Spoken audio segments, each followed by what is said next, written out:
Parole de Dieu quotidienne. C'est la loi du ciel et le principe de la terre de croire en Dieu et de connaître Dieu. Et aujourd'hui, à une époque où le Dieu incarné fait son travail personnellement, c'est particulièrement un bon moment pour connaître Dieu, pour satisfaire Dieu. Il faut comprendre la volonté de Dieu. Et pour comprendre la volonté de Dieu, il est nécessaire de connaître Dieu. Cette connaissance de Dieu est la vision que le croyant doit avoir. C'est la base de la foi de l'homme en Dieu.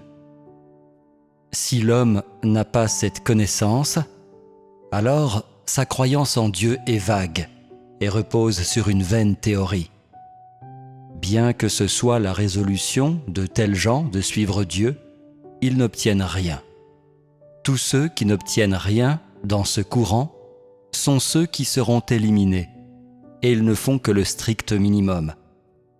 Quelle que soit l'étape de l'œuvre de Dieu que tu expérimentes, tu dois avoir une grande vision. Sans une telle vision, il serait difficile pour toi d'accepter chaque étape du nouveau travail, car l'homme est incapable d'imaginer l'œuvre nouvelle de Dieu. Elle est au-delà de la conception de l'homme. Et donc, sans un guide pour veiller sur l'homme, sans un guide pour communiquer les visions, l'homme est incapable d'accepter ce nouveau travail. Si l'homme ne peut pas recevoir les visions, alors il ne peut pas percevoir la nouvelle œuvre de Dieu. Et si l'homme ne peut pas obéir à la nouvelle œuvre de Dieu, l'homme est incapable de comprendre la volonté de Dieu, et ainsi sa connaissance de Dieu ne rime avec rien. Avant que l'homme ne puisse accomplir les paroles de Dieu, il doit connaître les paroles de Dieu, c'est-à-dire qu'il doit comprendre la volonté de Dieu. Ce n'est que de cette façon que les paroles de Dieu peuvent être accomplies avec précision et en accord avec le cœur de Dieu. Cela doit être connu de tous ceux qui cherchent la vérité, et c'est le processus qui doit être expérimenté par tous ceux qui cherchent à connaître Dieu. Le processus de connaître les paroles de Dieu et le processus de la connaissance de Dieu est aussi le processus de la connaissance de l'œuvre de Dieu. Et donc, la connaissance des visions ne se réfère pas seulement à la connaissance de l'humanité du Dieu incarné, mais comprend également la connaissance des paroles et du travail de Dieu. Les paroles de Dieu amènent les gens à comprendre la volonté de Dieu, et l'œuvre de Dieu les amène à connaître le tempérament de Dieu et son être. La foi en Dieu est le premier pas de la connaissance de Dieu. Le processus de la croissance de la foi initiale en Dieu à la foi plus profonde en Dieu est le processus de la connaissance de Dieu et de l'expérience de l'œuvre de Dieu. Si tu crois en Dieu seulement pour croire en Dieu et ne crois pas en Dieu afin de connaître Dieu, alors ta foi n'a aucune réalité et elle ne peut pas devenir pure. Cela ne fait aucun doute. Si au cours du processus par lequel il fait l'expérience de Dieu, l'homme connaît Dieu progressivement, son tempérament changera progressivement et sa foi deviendra de plus en plus vraie. De cette façon, l'homme vivra bien sa foi en Dieu. Il connaîtra complètement Dieu. Dieu a fait de très grands efforts pour devenir chair une deuxième fois et pour faire son travail personnellement afin que l'homme puisse le connaître et le voir. Le but ultime de l'œuvre de Dieu, c'est de connaître Dieu. C'est l'exigence finale de Dieu envers l'humanité. Il fait cela en vue de son témoignage final et pour que l'homme puisse enfin et complètement se tourner vers lui.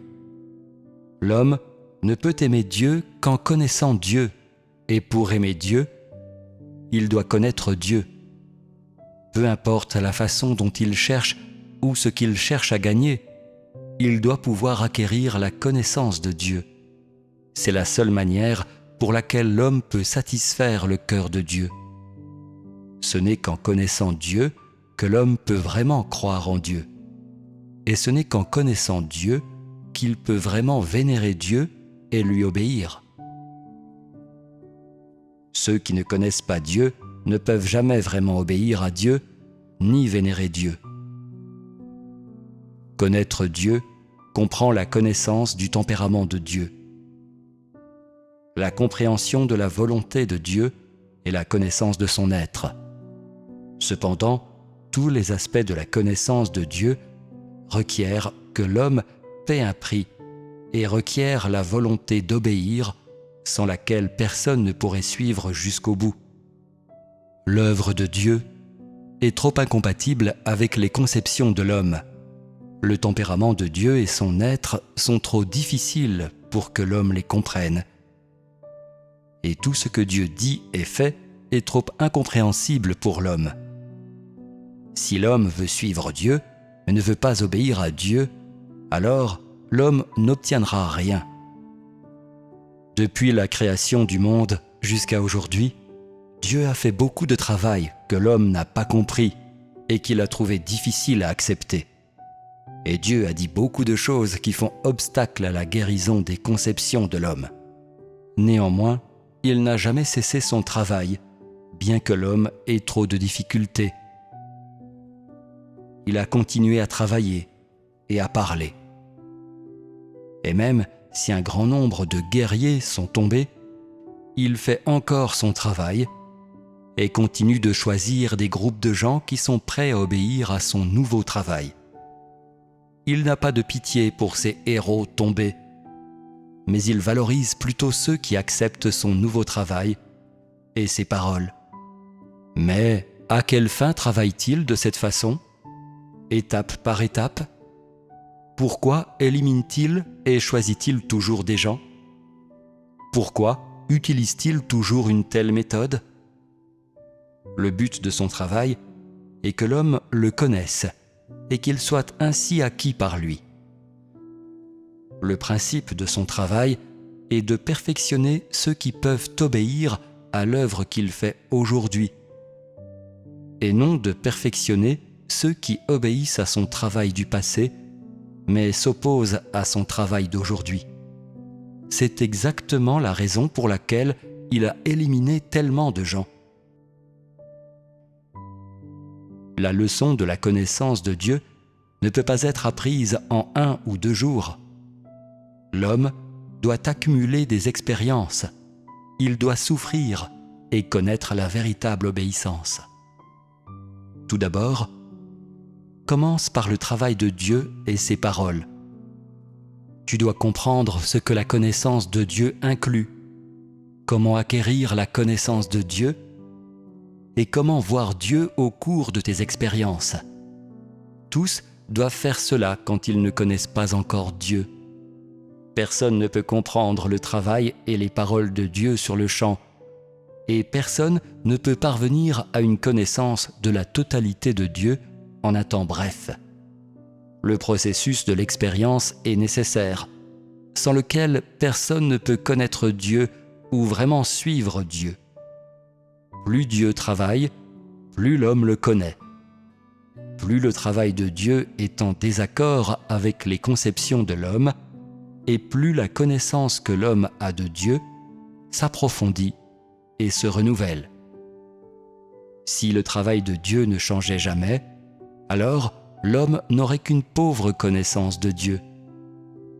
Vous devez bien connaître les visions de ce que Dieu a fait durant l'ère de la loi, l'ère de la grâce et de ce qu'il fait durant l'ère du règne, depuis la création du monde jusqu'à aujourd'hui. Vous devez connaître le travail de Dieu.